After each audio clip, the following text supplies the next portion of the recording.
Bismillahirrahmanirrahim. Dear students, welcome to SCTC channel. Students, आज हम बात करेंगे on the orbital concept of chemical bond, जिसके लिए हमने वैलेंस बॉन्ड थ्योरी को डिस्कस करना होगा. अब वैलेंस बॉन्ड थ्योरी में हम इसके पोस्टुलेट के बारे में पढ़ेंगे और आगे जो है इसकी बुनियाद पर जो केमिकल बॉन्ड की टाइप्स आते हैं वो भी इंशाल्लाह हम पढ़ेंगे. तो चलो देखते हैं कि इस वैलेंस बॉन्ड थ्योरी की जो है बानी कौन है और इसकी मेन जो है पॉइंट्स या पोस्टुलेट क्या है. जी बेटा, valence bond theory. This law is introduced by Pauling and Slater. The postulates of this theory are below. Number first, covalent bond is formed by the overlapping of atomic orbitals. पहला point, पहला postulate कहते हैं कि जब भी covalent bond बनता है, अभी आप लोगों को अगर कोवेलेंट बॉन्ड क्लियर नहीं है तो इंशाल्लाह आने वाले टॉपिक में you will clear about the covalent bond, यानी वो बॉन्ड जिसमें इलेक्ट्रॉन शेयर होते हैं, ऐसे बॉन्ड्स को हम कोवेलेंट बॉन्ड कहते हैं. तो कहते हैं कि जब भी कोवेलेंट बॉन्ड बनता है तो एक्चुअली वहां पे एटॉमिक ऑर्बिटल्स की ओवरलैपिंग होती है. एटॉमिक ऑर्बिटल्स की क्या होती है? ओवरलैपिंग होती है, यानी वो एक दूसरे के ऊपर आ जाते हैं. ऐसे में कोवेलेंट बॉन्ड बनता है. Second, the orbital with half filled opposite spin electron will overlap. अब कौन कौन से जो है ऑर्बिटल ओवरलैप करेंगे? वो ऑर्बिटल जिनकी जो है क्या है, वो हाफ फिल्ड हो और इसमें इलेक्ट्रॉन अपोजिट स्पिन करते हो, तो ऐसे ऑर्बिटल्स जो है वो एक दूसरे के ऊपर आएंगे, यानी एक दूसरे के ओवरलैप हो जाएंगे. Next, greater the extent of overlapping, stronger will be the bond formed and less will be the bond length and higher will be the bond energy. आप ये भी ज़हन में रखें, मैंने लिखा नहीं है, anyhow आप ये भी ज़हन में रखें.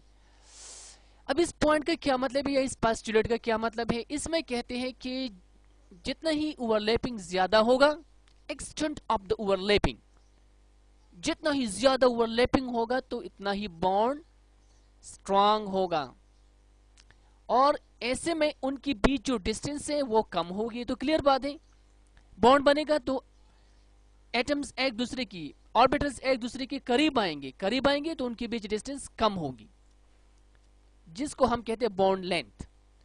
तो बॉन्ड लेंथ कम होगा, बॉन्ड स्ट्रांग होगा अगर ओवरलैपिंग ज्यादा होगी और ऐसे में बॉन्ड एनर्जी भी ज्यादा होगी. You should keep in mind.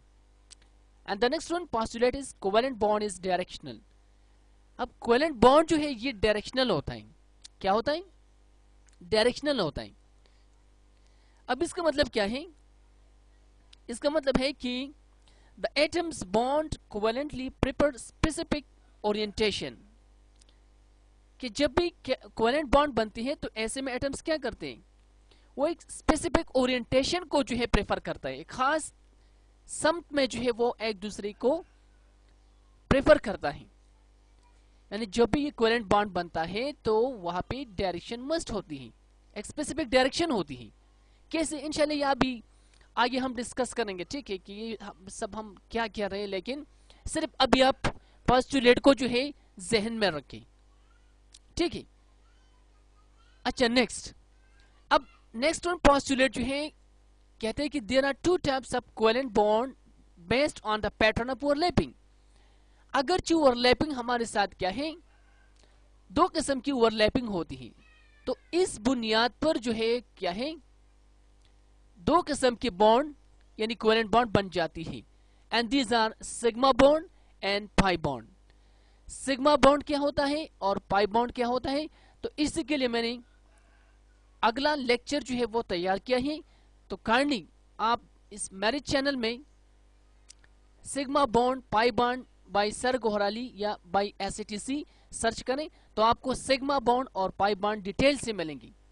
अगर ये दोनों टॉपिक में एक साथ करता तो शायद ये टॉपिक बहुत ज्यादा लेंथी हो जाता और आप लोगों को बोर करना. تو اسی لیے میں نے جو ہے سگما بانڈ کو ایکسپلین کرنے کے لیے اور پائی بانڈ کو ایکسپلین کرنے کے لیے دوسرا جو ہے لیکچر تیار کیا ہے. دوسری ویڈیو میں آپ اس کو دیکھ سکتے ہیں. So this is all about today's topic, that is valence bond theory, or shortly VBT, and these are its postulate. Any question about this topic, so you can ask. Till next lecture, take care and Allah Hafiz.